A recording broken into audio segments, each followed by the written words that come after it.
Hello everyone, it's Kari, and today I have these dies that inspired me to make some encouragement cards, and I'm going to tell you why in just a minute. But I have these stamp sets from scrapbook.com. This one has some really great encouraging words like good things ahead, you've got this, life is tough but so are you, and you are so very loved. And also these heartfelt encouragement sentiments. I love these sentiments, and so I really wanted to make a few cards out of them. I have these hexagon dies from Catherine Puller, and these are going to be our jumping off point for building these cards. So I'm just going to snap these apart, but I'm going to keep these two together. And I went ahead and die cut a whole bunch of gray, black, and white paper cardstock with these dies, and it creates so many beautiful hexagons. So now I'm just marking the center spot of this paper. This paper is only 65-pound cardstock. It's really lightweight because I knew I was going to die cut it later, so we just want a lightweight paper. So I'm taking some stick-it paper and I'm going to add it to one side of the paper. This is going to create a sticky layer on one whole side of the paper so we can place those hexagons really easily onto this paper. Now I put the sticky side on the side that I drew the lines so that I could see through to those markings. I am burnishing this down with my bone folder to make sure that it sticks really well to that paper. Now I'm going to reveal the sticky portion of the paper, and I'll place my first hexagon kind of in the center. Those lines help me to find a center point to put that hexagon. Now my fingers kept getting stuck, so I thought it would be a good idea to tape it down using some purple tape, and it did help quite a bit. So now I'm just going to arrange these die cut pieces, kind of alternating the colors. So we'll go from black to gray to white, and then white to gray to black, and just kind of alternate. There's no real rhyme or reason to doing this. I just wanted to make sure I got a variety of the three colors, and I didn't want to place any exactly the same color right next to each other. So I'm going to continue doing this until I cover the entire card front. So here we have the card front, and I went ahead and cut it out with these Waffle Flower A2 stackable dies, the layering dies. Now I'm just going to place some of the pieces on the edges that may not have gotten some of those pieces on there.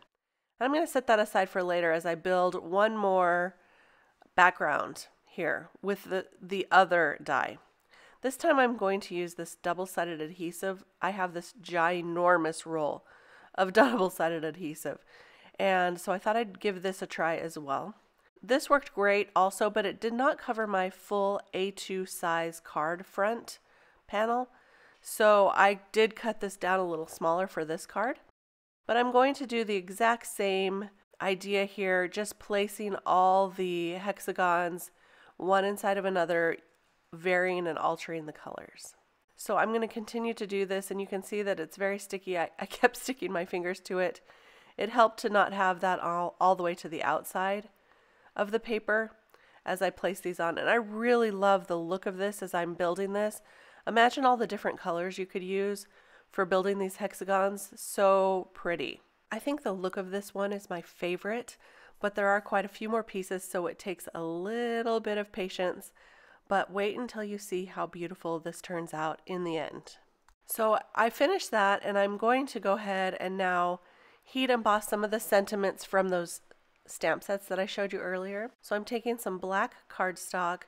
I'm using my embossing buddy bag, and then I'm going to use some VersaFine ink.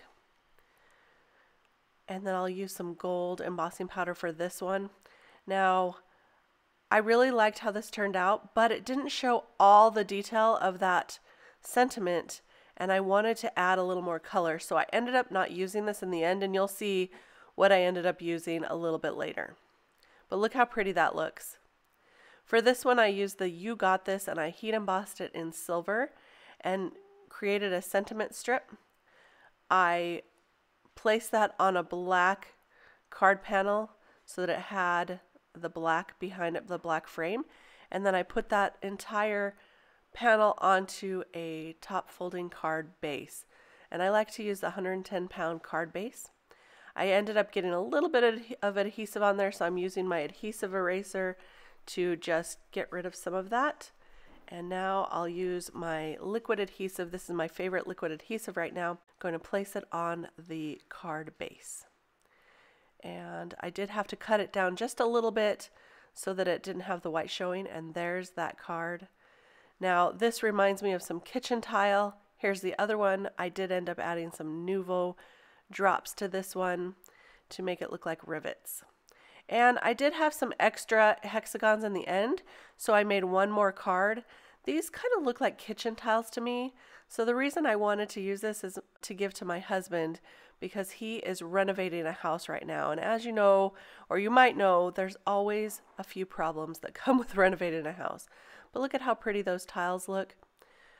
I just love the way these cards turned out. So I hope you enjoyed these projects today, building some encouraging kitchen tile cards, or it could be bathroom tile as well. I hope I inspired you to get some of your products out and start designing. If you enjoyed this video, please give me a thumbs up and subscribe to my channel. I'd love to see you again. I'll be back real soon with some more inspiration. Thanks for stopping by. Bye-bye.